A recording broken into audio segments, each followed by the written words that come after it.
اللہ تعالیٰ نے حضرت حوا علیہ السلام کو عطا فرمایا تھا،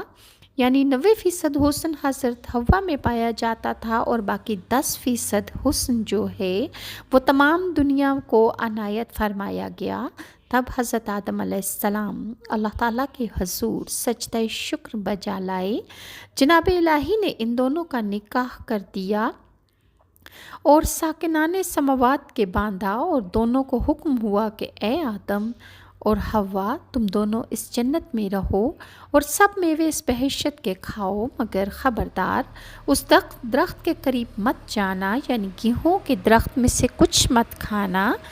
جب ابلیس لعین نے آدم کو سجدہ نہ کیا اور راندۂ درگاہ کر دیا گیا اور فرشتوں کی صف سے اسے نکال دیا گیا، تو اسے بغض و حسد کی وجہ سے اس کے جسم میں شعلے ابل رہے تھے، اور وہ ہمیشہ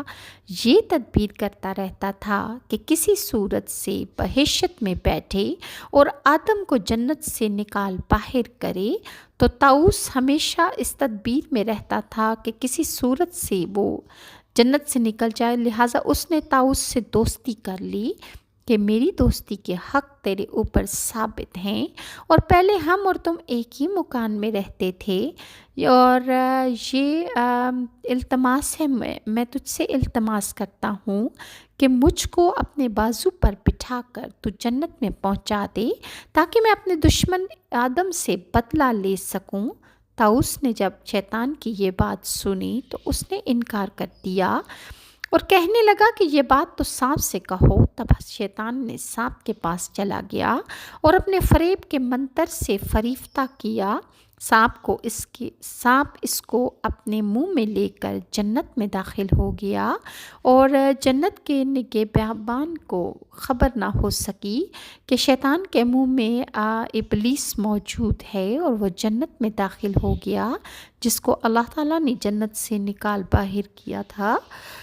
پھر ابلیس حضرت آدم اور حوا علیہ السلام کے پاس پہنچا اور رونا شروع کر دیا۔ حضرت آدم اور حضرت حوا نے پوچھا، اے ابلیس، کیوں روتے ہو؟ اور انہوں نے شیطان کو نہیں پہچانا۔ تب شیطان نے کہا کہ میں تم کو نصیحت کرتا ہوں کہ مجھ کو تمہارے حال پر رونا آتا ہے، اور تم اس بہشت سے نکال دیے جاؤ گے، اور یہ جنت کی نعمتیں تم سے چھین لی جائیں گی، اور لذت حیات سے ذائقہ موت کا چکھو گے۔ ان دونوں کو اس کی بات کے سننے سے بہت پریشانی اور غم لاحق ہو گیا۔ ابلیس نے کہا کہ اگر تم میرا کہنا مانو تو میں تم کو